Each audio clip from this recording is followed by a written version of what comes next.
ఈరోజు యలమంచిలి నియోజకవర్గానికి సంబంధించి ఎంపీటీసీలు, జెడ్పీటీసీలు, కౌన్సిలర్లు మిమ్మల్ని అందరినీ కూడా ఇక్కడికి ఆహ్వానించడానికి ప్రధానమైన కారణం ఏమిటో మీ అందరికీ బహుశా తెలిసే ఉంటుంటుంది.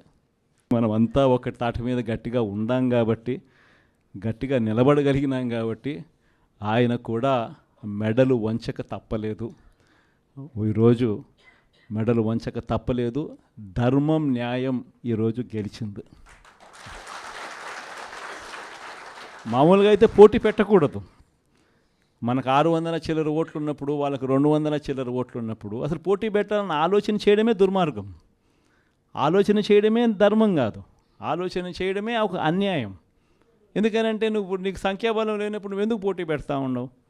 అంటే మేము కొనేదానికోసమే కదా, ప్రలోభాలు పెట్టేదానికోసమే కదా, మన తప్పు కదా. అలా చేయడమే ధర్మం కాదు. కానీ అలాంటి మనిషి అలా చేయడం తన నైజం. ఆ మనిషి తన అదే మాదిరిగానే చేసినా కూడా వైఎస్ఆర్ కాంగ్రెస్ పార్టీ కార్యకర్తలందరూ కూడా, నాయకులందరూ కూడా ఒక తాటి మీద గట్టిగా విలువలకు, విశ్వసనీయతకు గట్టిగా నిలబడ్డారు కాబట్టి ఆయన తల వంచక తప్పలేదు. మేనిఫెస్టోలో ఏదైతే మనం చెప్పామో ఎక్కడా కూడా మాట తప్పల.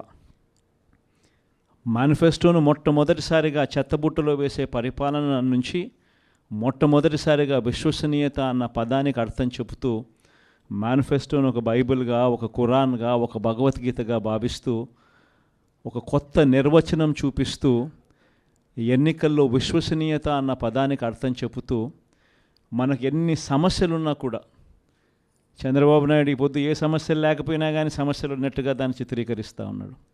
కానీ నిజం చెప్పాలనంటే మన ప్రభుత్వం అధికారంలోకి వచ్చినప్పుడు ఒకవైపున చంద్రబాబు చేసిన అప్పులు ఉన్నాయి, ఆ అప్పుల మీద వడ్డీలు ఉన్నాయి. ఆ వడ్డీలకు తోడు కోవిడ్ అనే మహమ్మారి కూడా మనం పరిపాలన చేసేటప్పుడు కూడా మనకు తాండవిస్తూ ఉన్న పరిస్థితులు. కానీ అటువంటి భయానక పరిస్థితుల్లో ఉన్నా కూడా ఒకవైపున రాష్ట్రానికి రావాల్సిన ఆదాయాలు తగ్గినప్పటికీ, రాష్ట్రంలో పెట్టే ఖర్చు అనూహ్యంగా పెరిగినప్పటికీ ఎటువంటి సాకులు చూపలేదు, ఎటువంటి కారణాలు చెప్పలేదు. ఈ వైట్ పేపర్లని, ఇంకొకటని గత ప్రభుత్వం మీద నిందలు మోపి, కోవిడ్ మీద నిందలు మోపి ప్రజలకు చేయాల్సింది చేయకుండా పోయే కారణాలు ఏ పొద్దు చూపించలేదు. ఎన్ని కష్టాలున్నా కూడా చిక్కటి చిరునవ్వుతోనే ప్రతి ఒక్కరికి కూడా, ప్రతి ఇంటికి కూడా మంచి చేస్తూ, ఇదిగో ఈ నెలలో ఈ కార్యక్రమం చేస్తాం, ఇదిగో ఈ నెలలో ఇది చేస్తాం, ఇదిగో ఈ నెలలో ఇది చేస్తాం, ఇదిగో ఈ నెలలో ఇది చేస్తామని చెప్పి గతంలో ఎప్పుడూ జరగని విధంగా ఏకంగా బడ్జెట్లో ఒక క్యాలెండర్ రిలీజ్ చేసి గత 5 సంవత్సరాల పాలనలో కూడా ఏ నెలలో ఏం చేస్తాము అని చెప్పి క్యాలెండర్ రిలీజ్ చేసి బటన్ నొక్కి నేరుగా ప్రతి ఇంటికి డోర్ డెలివరీ చేసిన చరిత్ర గతంలో ఎప్పుడూ కూడా జరగల. దేవుడు దయతో ఇవన్నీ కూడా చేయగలిగాం. ఈరోజు ప్రతి ఇంట్లోనూ కూడా జగనే ఉండి ఉంటే, వైఎస్ఆర్ కాంగ్రెస్ పార్టీనే ఉండి ఉంటే ఈ పాటికే పిల్లలందరూ బడులకు పోతూ ఉన్నారు. ప్రతి తల్లికి ఈ పాటికే అమ్మఒడి పడి ఉండేది. ఈ పాటికే జగనే ఉండి ఉంటే, వైఎస్ఆర్ కాంగ్రెస్ పార్టీనే ఉండి ఉంటే ఈ పాటికే ప్రతి రైతన్న వ్యవసాయంలో ముమ్మరంగా నిమగ్నమై ఉన్నాడు. వ్యవసాయం ముమ్మరంగా పంటలు వేస్తూ ఉన్నారు.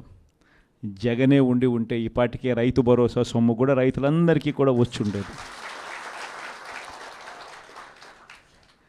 జగనే ఉండి ఉంటే, వైఎస్ఆర్ కాంగ్రెస్ పార్టీ ప్రభుత్వం ఉండింటే ఈ పాటికే రైతులకు 2023-24 సంబంధించిన ఖరీఫ్కి సంబంధించిన ఇన్సూరెన్స్ సొమ్ము కూడా కనీసం ఇంతవరకు ఈ ప్రభుత్వం ఇచ్చిన దాఖలాలు లేవు.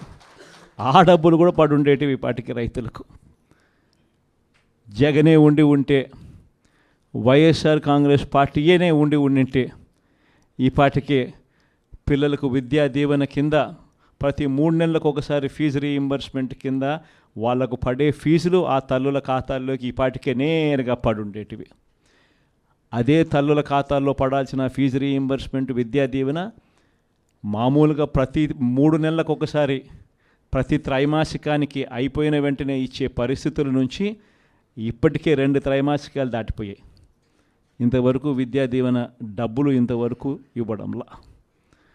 వసతి దీవెన డబ్బులు ప్రతి ఏప్రిల్లో మామూలుగా ప్రతి తల్లికి కూడా వసతి దీవెన కింద ఒక ఇన్స్టాల్మెంట్ పడేది. ప్రతి పొదుపు సంఘంలో ఉన్న అక్క చెల్లెమ్మకు 0 వడ్డీ కింద ప్రతి ఏప్రిల్లోనే మామూలుగా అయితే 0 వడ్డీ డబ్బులు పడుండేటివి. అవి కూడా పడకుండా పోయాయి.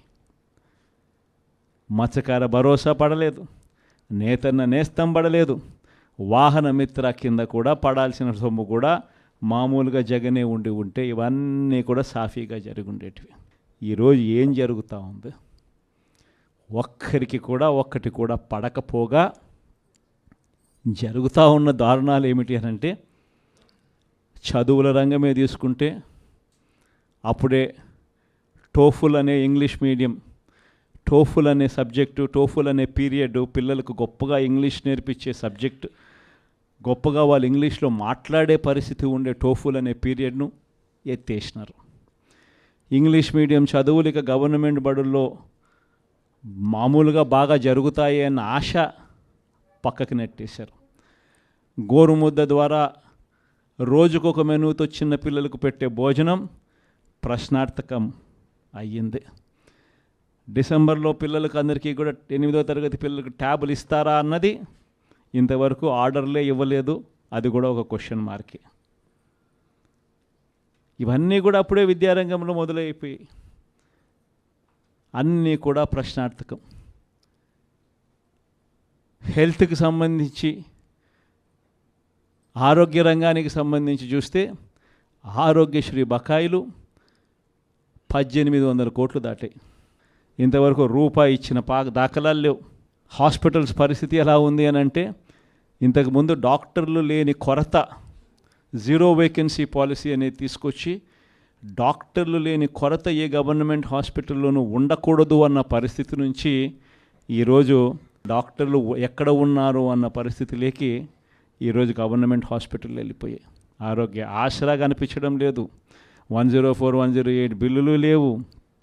హాస్పిటల్లో డాక్టర్లు లేరు, మందులు లేవు, పరిశుభ్రత హాస్పిటల్లో అంతకన్నా కూడా లేని పరిస్థితి. ఎవడు పట్టించుకునే పరిస్థితుల్లో లేరు. వ్యవసాయం చూస్తామనంటే మళ్ళీ రైతులు ఈరోజు క్యూలలో నిలబడతా ఉన్నారు విత్తనాల కోసం. వ్యవసాయ పరిస్థితి చూస్తే ఫ్రీ ఇన్సూరెన్స్ పోయింది, ఈ క్రాప్ పోయింది, ఉచిత పంటల బీమా కూడా పక్కన పెట్టేశారు. అన్ని రంగాల్లోనూ ఇదే పరిస్థితి. తెలుగుదేశం పార్టీ నాయకుల చుట్టూ జన్మభూమి కమిటీలు అంటూ మళ్ళీ తెలుగుదేశం పార్టీ నాయకుల చుట్టూ, ఆ నాయకులు ఎక్కడున్నారో మళ్ళీ ప్రజలు వాళ్ళ దగ్గరికి వెళ్ళాల్సిన దుస్థితిలో ఈరోజు మళ్ళీ పాలన సాగుతూ ఉంది. గవర్నెన్స్ అన్నది పూర్తిగా ఎక్కడికి పోయిందో తెలియడంలా. లా అండ్ ఆర్డర్ అయితే నేను చెప్పాల్సిన పనుల, రెడ్ బుక్ పాలన సాగుతూ ఉంది. గ్రామ స్థాయిలో కక్షలను ప్రోత్సహించకూడదు అన్నది పక్కన పెట్టేసి, గ్రామ స్థాయిలో ప్రోత్సహిస్తూ మీరు చేసుకోండి, వెనకాల పోలీసులను మేము చూసుకుంటాము అని చెప్పి రెడ్ బుక్ పాలనతో ఈరోజు లా అండ్ ఆర్డర్ను పనంగా పెట్టి ఈరోజు పాలన సాగిస్తూ ఉన్నారు. దిశ యాప్ ఏమైందో ఎవరికి తెలియడంలా. ఇంతకుముందు ఏ అక్క చెల్లెమ్మ ఆపదలో ఉన్నా కూడా దిశ యాప్ ఫోన్లో బటన్ నొక్కితే చాలు 10 నిమిషాల్లో పోలీసు వాళ్ళు వచ్చి ఆ అక్క చెల్లెమ్మకు తోడుగా ఉండే పరిస్థితి నుంచి ఆ దిశ యాప్ ఈరోజు ఏమైందో కూడా అర్థం కావడంలా. అన్నీ కూడా 2.5 నెలలే. ఇన్ని మంచి పనులు చేసిన మనకే ఈ మాదిరిగా నెంబర్లు వచ్చినప్పుడు, ఇంకా ఆయన ఏ మంచి పని చేయనప్పుడు, అన్ని వ్యవస్థలను నీరు గారుస్తూ ఉన్నప్పుడు, ఇచ్చిన ఏ మాట నెరవేర్చినప్పుడు, అన్నీ అబద్ధాలే అని చెప్పినప్పుడు ప్రజలు ఈ మోసాన్ని, మోసబోయాము అన్న ఈ మోసాన్ని వాళ్ళల్లో ఒక కోపంగా తయారవుతుంది. ఎప్పుడైతే మోసం చేసినప్పుడు ఆ మోసంలో నుంచి ఒక కోపం పుట్టినప్పుడు, ఆ కోపం అన్నప్పుడు మళ్ళీ చంద్రబాబు నాయుడు గారి గ్రాఫ్ ఈ మాదిరిగా జరగాల్సిందే. ఈ 5 ఏళ్లలో కష్టాలు ఉండవా అంటే నేను ఉండవు అని నేను చెప్పను. కష్టాలు ఉంటాయి. కష్టాలు లేకుండా సృష్టి ఉండదు. ఒక చీకటి వస్తుంది, చీకటి వచ్చిన తర్వాత మళ్ళీ మరుసటి రోజు పగలు రాక తప్పదు, అదే సృష్టి. కాబట్టి ఈ 5 ఏళ్ళు మన కష్టాలు ఉండవా అంటే ఉంటాయి. కష్టాలు ఏ స్థాయిలో పరాకాష్ఠకు పోవడం నేను చూశాను అని అంటే, నన్నే 16 నెలలు జైల్లో పెట్టారు. అంత తీవ్రమైన కష్టాలు కూడా చూశా. కాబట్టి నేను ఎందుకు చెప్తా ఉన్నానంటే, ఈ విషయం కష్టాలు లేకుండా ఉండవు, కానీ కష్టాలు వచ్చినప్పుడు మనం ఎలా ప్రవర్తిస్తూ ఉన్నాము, మన వ్యక్తిత్వం ఎలా ఉంది, మన క్యారెక్టర్ ఏమిటి అన్నది మాత్రం మనకు శ్రీరామ రక్షగా నిలబడుతుంది అన్నది మాత్రం ప్రతి ఒక్కరు గుర్తుపెట్టుకుని, మనం చేసిన మంచి ఎక్కడికి పోలేదు. వచ్చే 5 ఏళ్లలో ఏ తెలుగుదేశం పార్టీ కార్యకర్త కూడా ప్రజల్లోకి వెళ్ళి మేము పలాని మంచి చేశాము అని చెప్పుకునే పరిస్థితిలో ఏ తెలుగుదేశం పార్టీ కార్యకర్త ఉండడు. ఎందుకంటే వాళ్ళు చెప్పినటివన్నీ అబద్ధాలు, మోసాలే. కాబట్టి ప్రజలు వాళ్ళ నిలదీసే కార్యక్రమమే జరుగుతుంది. అదే ప్రజలు మళ్ళీ మన వైఎస్ఆర్సీపీ కార్యకర్తలను వీళ్ళు మంచోళ్ళు, ఏ రోజు అబద్ధాలు చెప్పలా, ఏ రోజు మోసాలు చేయలా, చెప్పింది ఏదైనా కూడా చేసి చూపించారు, వీళ్ళు మంచోళ్ళు అని మళ్ళీ వైఎస్ఆర్ కాంగ్రెస్ పార్టీ కార్యకర్తలకు ప్రజలే దండలు వేసి మళ్ళీ మనం నా స్థానంలో కూర్చోబెట్టే పరిస్థితి కూడా ఖచ్చితంగా జరుగుతుంది. ఎన్నికలప్పుడు ఏం చెప్పినాడు? ఎన్నికలప్పుడు వాళ్ళ మనుషులందరినీ ఇళ్ళకి పంపించినాడు. వాళ్ళ ఎమ్మెల్యేలను, వాళ్ళ మనుషులను అందరినీ పంపించి ఇళ్ళకి పంపించినప్పుడు వాళ్ళ క్యాంపెయిన్ కూడా ఏమిటి? చిన్నపిల్లలు కనపడినారనుకో, నీకు 15,000, నీకు 15,000, నీకు 15,000, నీకు 15,000. సంతోషమా అని అడిగేవాడు. ఇంట్లో నుంచి వాళ్ళ అమ్మ బయటకు వచ్చిందనుకో, నీకు 18,000, సంతోషమా అని అనేవాడు. ఆ ఇంట్లో నుంచి వాళ్ళ అమ్మకు సంబంధించిన వాళ్ళ అక్కనో వాళ్ళ చెల్లెలనో బయటకు వచ్చిందనుకో, నీకు 18,000, సంతోషమా అని అనేవాడు. ఆ ఇంట్లో నుంచి ఒక 20 ఏళ్ళ పిల్లోడో ఎవరో ఒకరు బయటకు వచ్చినారనుకో, నీకు నెలకు 3,000 నిరుద్యోగ వృత్తి, నీకు సంతోషమా అని అనేవాడు. సరే, కండువా వేసుకొని ఒక రైతు ఆ ఇంట్లో నుంచి బయటకు వచ్చినారనుకో, నీకు 20,000 సంవత్సరానికి, సంతోషమా అని అనేవాడు. ముసలాయమ కనపడితే నీకు 4,000, సంతోషమా అని. ఇదే మాదిరిగానే క్యాంపెయిన్ అంతా జరిగింది. ఇదే మాదిరిగానే క్యాంపెయిన్ అంతా జరిగి ప్రతి ఒక్కరి చెవులోనూ కూడా పెద్ద కాలీఫ్లవర్లు పెట్టి అందరినీ మోసం చేసి ఈరోజు ఇప్పుడు ఆ స్థానంలో కూర్చొని ఉన్నాడు.